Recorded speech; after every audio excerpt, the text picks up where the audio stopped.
Welcome to Matrix Learning. Sebelum nonton, yuk subscribe dan tekan tombol loncengnya agar kalian gak ketinggalan video-video seru selanjutnya.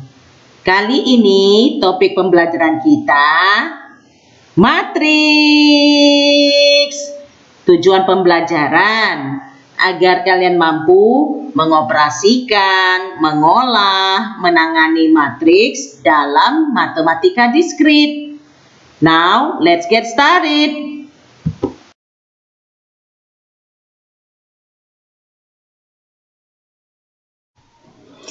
Matriks array bilangan yang disusun secara baris dan kolom sehingga berbentuk segi empat. Nah, perhatikan contoh. Inilah matriksnya yang tersusun atas baris dan kolom. Sedangkan A huruf kapital ini nama matriks. 2 kali 3 menunjukkan ordonya atau ukuran matriksnya. Artinya matriks A tersebut terdiri atas 2 baris dan 3 kolom. Dalam matriks ada istilah matriks identitas. Nah, kalau matriks identitas ini, array bilangannya terdiri angka 0 dan 1 saja.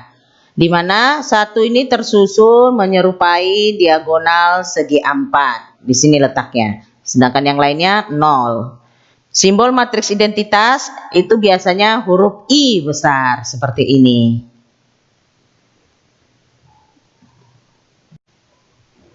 Sekarang kita masuk ke operasi matriks.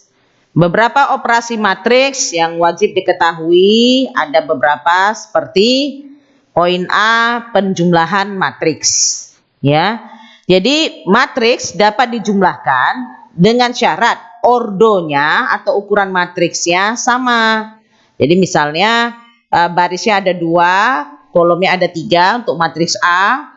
Harus ditambahkan dengan B yang ordonya juga barisnya 2, kolomnya 3. Sehingga hasilnya tentu ordonya 2 kali 3 juga. Matriks C 2 kali 3. Bagaimana cara menjumlahkannya?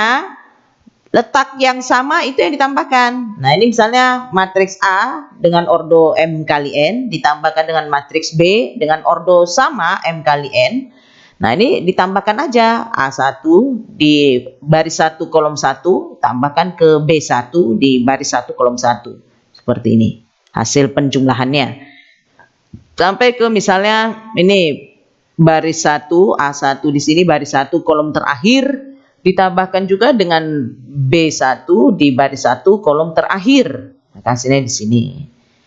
Nah, ini juga baris yang terakhir kolom pertama AM ditambahkan dengan baris yang terakhir kolom pertama BM, maka hasilnya letakkan di posisi yang sama. Nah, sampai yang paling ujung kanan bawah AM di baris terakhir kolom terakhir itu ditambahkan dengan BM di baris terakhir kolom terakhir dan diletakkan di posisi yang sama.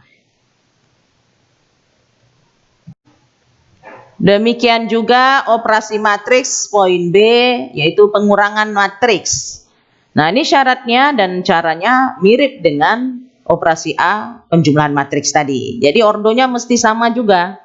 Ordo matriks yang akan dikurangi tadi ya. Jadi misalnya matriks A, ini ordonya 2 kali 3, barisnya ada 2, kolomnya 3. Nah, ini dikurangi, hanya bisa dikurangi dengan matriks B dengan ordo yang sama. Barisnya 2, kolomnya 3. Sehingga akan menghasilkan matriks C dengan ordo yang sama juga 2 kali 3. Barisnya 2, kolomnya 3. Nah, cara pengoperasiannya seperti penjumlahan. Mana yang seletak, nah itu yang dikurangkan. Misalnya di sini, entry pada baris 1, kolom 1, A1. Nah, ini dikurangi dengan entry pada baris 1, kolom 1, B1. Dan hasilnya diletakkan di baris 1, kolom 1. Nah, sampai kepada entry di baris 1 kolom terakhir A1 dikurangi dengan B1 pada baris 1 kolom terakhir dan hasilnya juga diletakkan di baris 1 kolom terakhir. Nah, terus sampai kepada entry AM di baris terakhir kolom 1 itu dikurangi dengan BM di baris terakhir kolom 1, sehingga nanti hasilnya diletakkan juga di baris terakhir kolom 1. Sampai kepada AM yang di sini, entry yang terletak di baris terakhir kolom terakhir itu dikurangi dengan BM di baris yang terakhir kolom terakhir, dan letaknya juga sama hasilnya, yaitu di baris terakhir kolom terakhir. Operasi yang ketiga, perkalian matriks. Nah, ini kita bagi ya. Poin yang pertama, C1, perkalian matriks dengan matriks. Nah, dua buah matriks hanya dapat dikalikan apabila banyaknya kolom matriks yang pertama, ini ada 2 kolom, sama dengan banyaknya baris dari matriks yang kedua. Ini ada 2 baris ya. Nah, jadi di sini terlihat dari rumusnya, A M kali P, lihat nih ukuran kolomnya P, kali B, P kali N, lihat nih ukuran barisnya P. Nah, sama ya, kolom A, P dengan baris B, P sama.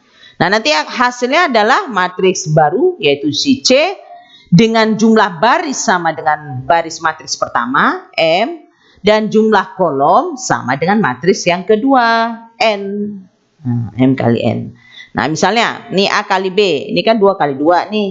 Nah, ini bisa dikalikan dengan B 2 kali 3 ordonya, sehingga nanti hasilnya adalah matriks C 2 kali 3. Nah, cara mengoperasikannya gimana? Gampang. Nah, misalnya, ya, untuk mendapatkan hasil di entry baris 1 kolom 1 itu adalah A dikalikan P ditambah B dikalikan Q.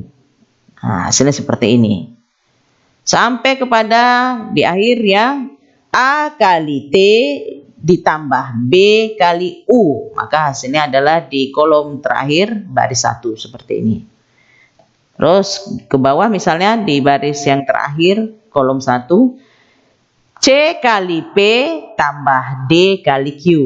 Hasilnya di sini ya, di baris terakhir kolom 1 sampai kepada yang terakhir, baris terakhir kolom terakhir, C kali T tambah D kali U. Nah, hasilnya di sini.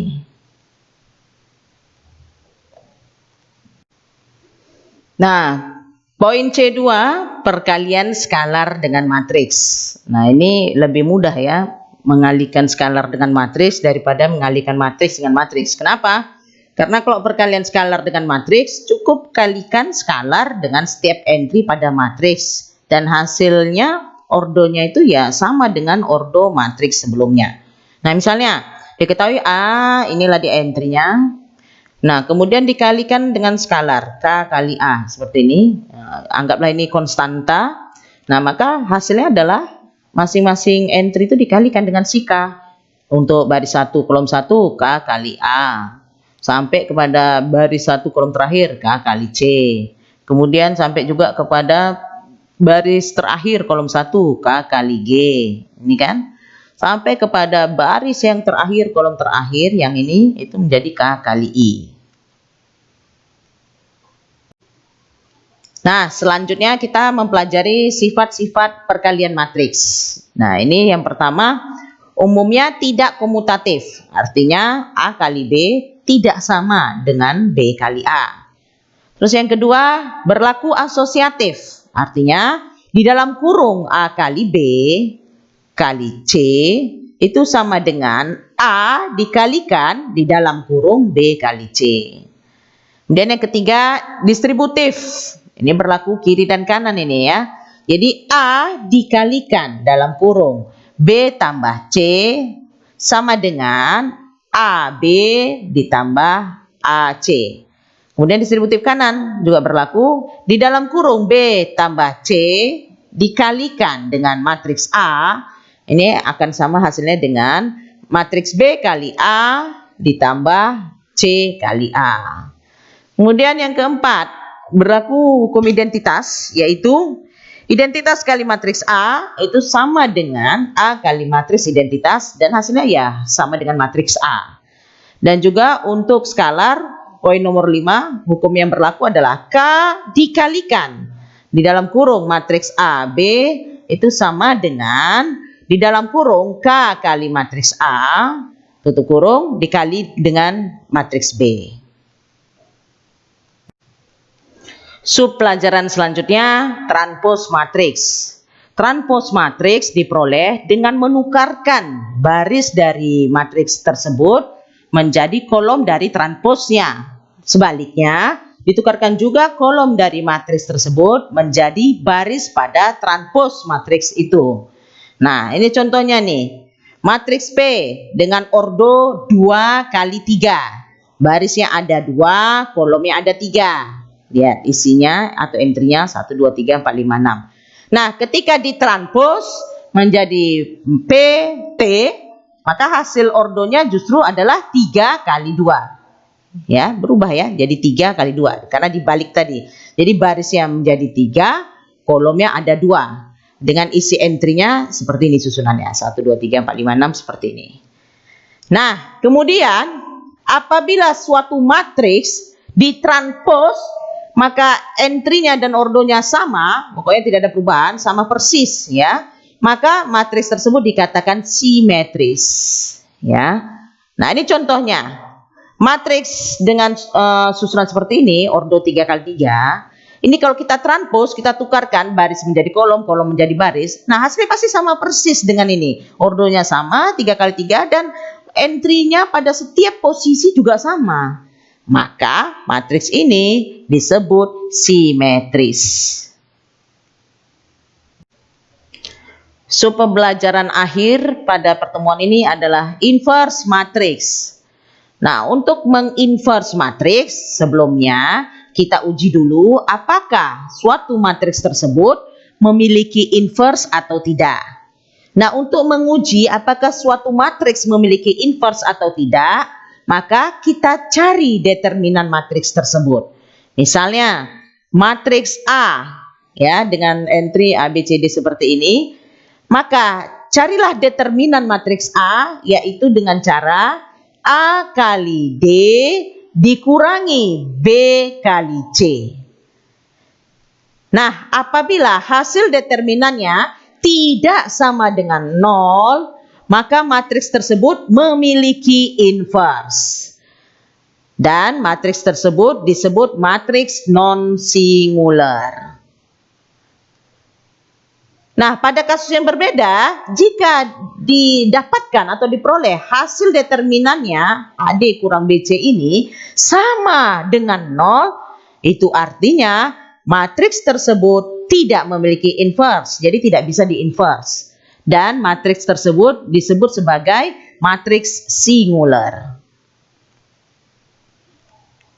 Nah, apabila kita sudah tahu matriks tersebut memiliki inverse, maka perhatikan di sini ya. Jika A kali B sama dengan B kali A sama dengan I, di mana I adalah matriks identitas, sudah tahu ya, sudah dipelajari di sub yang sebelumnya, maka A dan B dikatakan saling inverse. Ya. Lihat ini contohnya, A, A, B, C, D seperti ini, B, P, Q, R, S. Maka A kali B harus sama dengan I, ya, sehingga hasilnya A, B, C, D kali P, Q, R, S sama dengan identitas 1001. Maka diperoleh hasilnya, kita proses ya perkaliannya, A kali P tambah B kali R, itu untuk baris 1 kolom 1, dikalikan biasa seperti yang sudah dipelajari, perkalian 2 matriks. A kali Q ditambah B kali S, ini dia. Kemudian C kali P ditambah D kali R, ini dia. Dan terakhir C kali Q ditambah D kali S. Ini. Nah, ini hasilnya kalau sama dengan identitas seperti ini dia. 1001. Jadi berarti B ini adalah inverse matriks A. Nah, ini notasi untuk menunjukkan matriks yaitu A kayak buat pangkat -1 seperti ini. Ya, yaitu PQRS. Maka inverse matriks A, perhatikan cara menghitung inverse matriks A-nya, yaitu 1 per determinan matriks A atau 1 per AD kurang BC dikalikan dengan matriks DA, lihat posisinya bertukar, nih DA, kemudian ini dikali min 1, minus B, minus C, lihat ini di sini matriks A, hasilnya seperti ini.